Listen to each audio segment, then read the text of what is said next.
दोनों में कौन बड़ा। वाराणसी में ब्रह्मदत्त नामक राजा रहता था। वो अपने मंत्रियों की सलाह से धर्म और न्याय के साथ प्रजा का पालन करता था। राजा की न्यायपरायणता का प्रजा पर इतना असर हुआ कि न्यायालयों में मुकदमों का आना बंद हो गया। न्यायालयों में ताले लग गए। राजा ने सोचा, ये ठीक नहीं, मुझे अपने दुर्गुणों का पता लगाना चाहिए। राजा सोचने लगा, ऐसा मनुष्य कौन है जो मेरे दोषों को बता सके। पहले वो अपने महल में गया, मगर उसने वहां अपनी प्रशंसा ही सुनी। राजा ने समझा कि ये लोग शायद डर के कारण मेरे दोष ना कहते हो। अतएव वो महल के बाहर रहने वालों के पास आया, परंतु यही भी वही बात हुई। फिर राजा ने नगर में पता लगाया। नगर के चारों दरवाजों पर और आसपास के गांवों में तलाश की, मगर कहीं कोई ऐसा आदमी न मिला जो उसके अवगुणों को बता सके। उसने सोचा, अन्यत्र भ्रमण करना चाहिए। वो मंत्रियों को राज्य सौंप भेष बदल सारथी को साथ ले रथ पर चढ़ पर्यटन के लिए निकल पड़ा।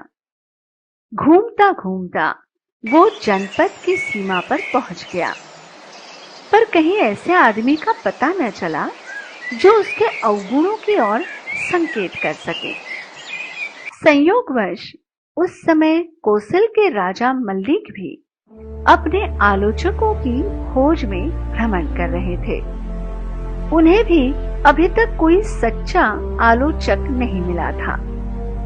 इधर से वाराणसी के राजा ब्रह्मदत्त का रथ जा रहा था, उधर से कोसल के राजा मल्लिक का रथ आ रहा था। रास्ता इतना तंग था कि दोनों रथ एक साथ नहीं निकल सकते थे। रथ पीछे कौन हटाए। मल्लिक राजा के सारथी ने ब्रह्मदत्त के सारथी को ललकार कर कहा, सारथी, अपना रथ लौटाओ। मेरे रथ में कौशल के राजा मल्लिक सवार हैं।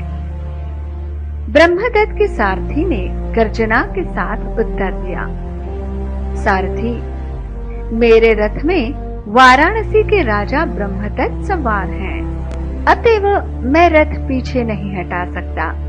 रथ तुम्हें पीछे हटाना पड़ेगा। राजा ब्रह्मदत्त ने सोचा, हम लोग दोनों राजा हैं, अतएव रथ कौन पीछे हटाए।